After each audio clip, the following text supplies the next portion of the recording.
and we announced that we had come to stay. So in the beginning there was a hue and cry, and people from government authorities came asking us to leave. But we just said that we had decided to come and renew the eternal Jewish tie of the Jewish presence in Hebron. At the time we had with us only mattresses and blankets, a gas plate, a few benches and a table, a small fridge. And we were notified that anyone walking out of the gate couldn't come back inside again. So for 2 months we lived without walking out of the gate. We made an impromptu school, an impromptu kindergarten. We washed dishes in a baby's bathtub. We found a sewer nearby where we threw all the water, where we emptied the toilets, because we had to have chemical toilets with us. And the reality then was difficult because then there weren't any doors and windows, so every morning we would wake up and find cats sleeping with us. We were allowed in supplies once a day. Once a day people came from Kiryat Arba and brought us food and water we received from the army in jerry cans. And that's how we lived for 2 months. Impromptu school, impromptu kindergarten, washing laundry in pails, washing ourselves with pails. And we held out for 2 months. And then after 2 months, we heard that those who were in Hadassah could come and go, but no strangers were allowed in. Strangers meant also the husbands. The husbands were allowed in on Shabbat, on the Sabbath. They could eat with the families. But during the week, if they came to visit, we would bring them trays to the gate, and they would sit on the sidewalk outside eating their meals. After 8 months, the husbands were allowed in, and then the families couldn't live no more 2 or 3 families to a room. Every family received a room, so we couldn't have more than 4 or 5 families at a time. And we continued our life. After the gates were opened, the children started going to school in Kiryat Arba, going to kindergarten in Kiryat Arba. The women continued their daily work of washing and cooking and cleaning. And that's how life went on. We had visitors to the Hadassah house, and amongst those visitors were the actual custodians of the Hadassah house. The custodians of the Hadassah house is the Sephardi community, the former Sephardi community of Hebron. Those who have right of deed to the Hadassah house gave us the right of deed in 1975, but at that time we didn't use it. And they came to visit us and expressed their hope that we were really the beginning of the renewed Jewish settlement in Hebron.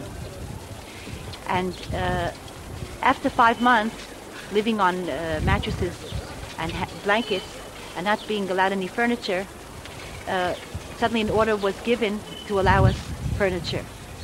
So we received furniture so we could get chairs and beds.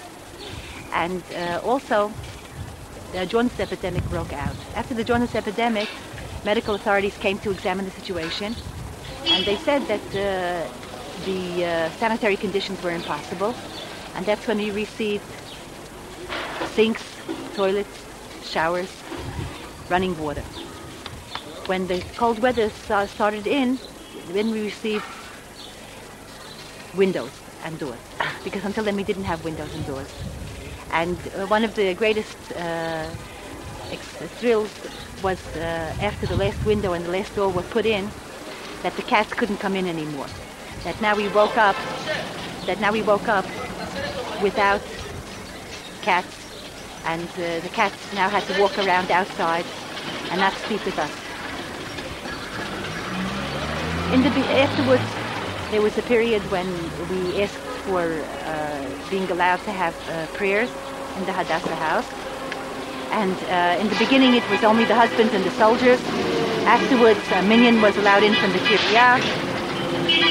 Then our synagogue was established.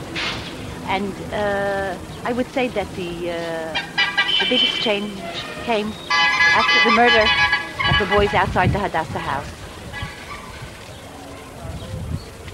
That Friday night, We have people going from the Hadassah house to the Tomb of the Patriarchs to pray Friday evening prayers.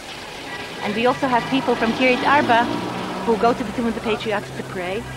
And afterwards, they come to the Hadassah house and we have together a Kabbalat Shabbat. We sing and dance songs of Shabbat.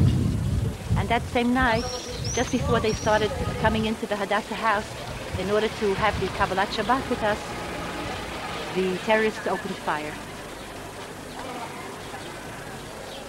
From that attack, 6 boys were murdered and several others wounded. But afterwards, a week or two after the attack, boys came to us and said that they're going to establish a yeshiva on the spot where this young blood was spilled. And since that time, which was nearly immediately after the murder of the 6 boys, the beautiful vengeance of the Jew to establish a yeshiva in the name of those boys who were murdered that night a year ago. So now we have a yeshiva in the Hadassah house, and we have the families living together. We all live together, cook together, and we hope that we are going to be the forerunners of the renewed Hebron community. When we came to Hebron 13 years ago and lived in the military house, we were 4 families at the time, and 10 unmarried people. Kiryat Arba now has 4,000, 5,000 people. So we hope that what once was, that is what will be.